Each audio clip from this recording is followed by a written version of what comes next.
The old house stood on a hill, dark and ominous. Blackwood Manor, locals whispered tales, a place of shadows, of cold whispers on the wind, a place of unspeakable horrors. No one dared to go near. One foggy morning I arrived, a young writer seeking inspiration. I ignored the stories, the whispers, foolish I know now. The old caretaker handed me the key, his hand trembled. "Beware," he croaked, his words were a warning. I didn't listen. The manor was cold, dusty, silent. I wandered through the rooms, each one empty, except for the one at the end of the hall, the master bedroom. It was a grand room, with a four-poster bed and a fireplace, and an antique mirror. It stood tall, ornate, menacing. Its surface was cloudy, as if 1,000 breaths clouded the glass. I felt a shiver, a cold presence. Something wasn't right. I tried to ignore it. I had work to do. The first night I woke with a start. A noise, a soft whisper, coming from the mirror. I sat up in bed, my heart pounding. The mirror was glowing, a faint ethereal light. I got out of bed. Cautiously I approached it. My reflection was distorted, unnatural, and then it moved. A hand reached out, pale skeletal fingers. I stumbled back in terror. The next morning I tried to rationalize, a trick of the light, my imagination, but the fear remained, a cold knot in my stomach. Days turned into nights, each one more terrifying than the last. The whispers grew louder, the mirror more menacing. One night I saw her, a woman in the mirror, dressed in white. Her face was pale, her eyes filled with sadness. She reached out to me, her lips moved. "Help me," she whispered. I jumped back, fear coursing through me. Was I losing my mind? This was madness. I had to leave. The secret diary, a relic of the past shrouded in mystery and fear. I packed my bags, ready to flee from this nightmare. My heart raced and my hands trembled as I stuffed clothes into my suitcase. The air was thick with an unshakable sense of dread. As I turned to leave, I saw it, a small leather-bound diary hidden beneath a floorboard. It seemed to call out to me, begging to be discovered. It was old, the pages brittle. I opened it.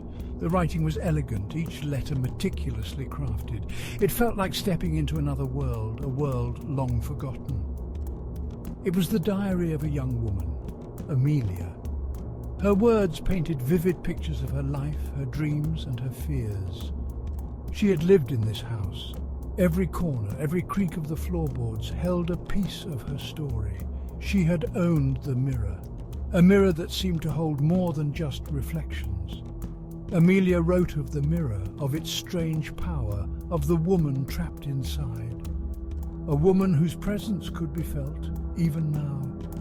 A woman she believed was her ancestor. The connection between them was palpable, transcending time and space. A woman accused of witchcraft, burned at the stake. Her spirit, restless and vengeful, lingered in the shadows, waiting to be freed. The diary held the key to a dark and twisted legacy, one that I was now a part of. A shocking discovery. According to the diary, Amelia had tried to help the woman in the mirror. She had performed a ritual, a dangerous ritual, to free the woman's spirit, but something had gone wrong. The spirit had turned on Amelia, trapping her in the mirror, in the woman's place. I read on, my heart pounding.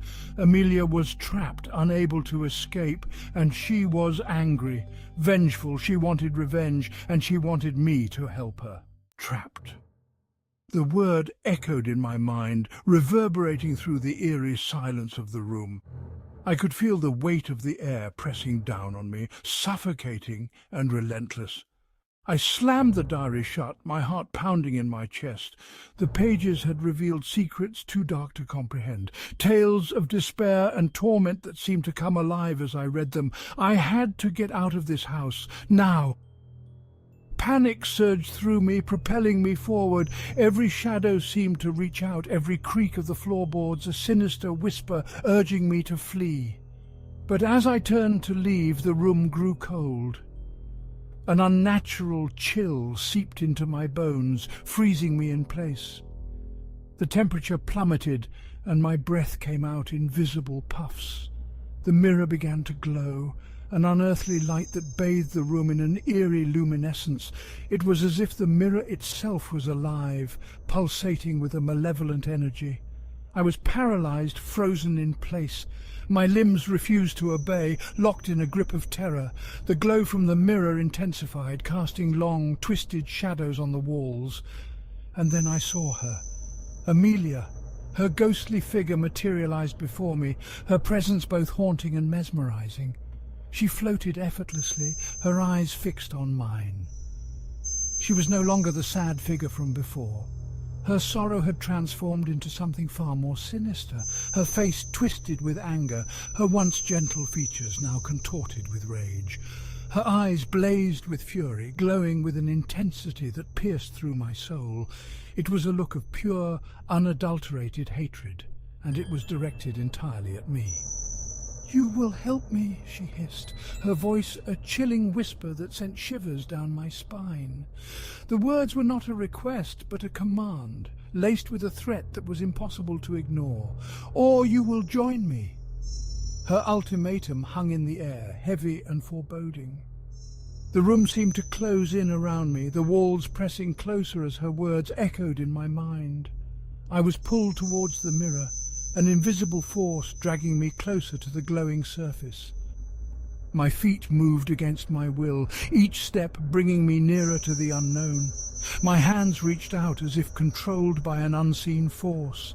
They trembled as they extended towards the mirror, fingers splayed wide, ready to touch the cold, glowing glass.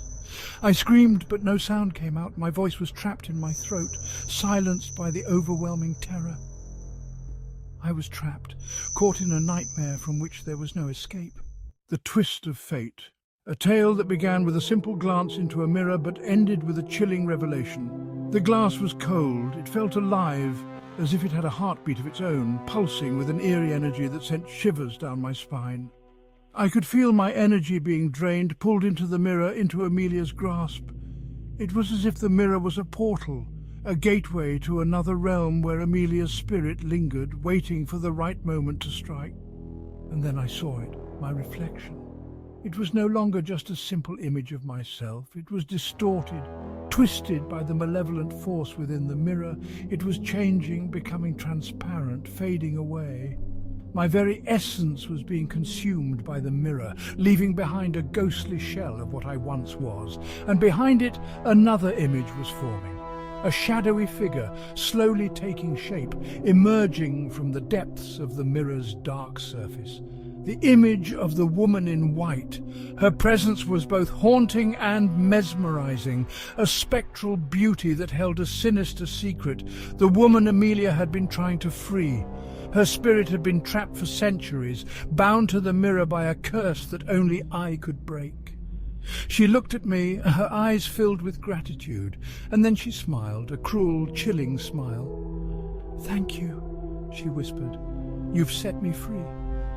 Her voice echoed in my mind, a haunting reminder of the price I had paid. And with that I was gone. My body dissolved into the mirror, my soul forever entwined with its cursed glass. The mirror returned to normal, dark, lifeless.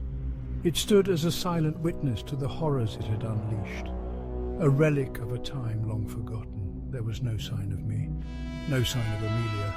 We had both vanished, our fates sealed within the mirror's cold embrace. Only the woman in white remained, trapped. Her spirit lingered, bound to the mirror, a prisoner of its dark magic. But this time, she was free to roam. The curse had been broken, and she was no longer confined to the mirror's glass.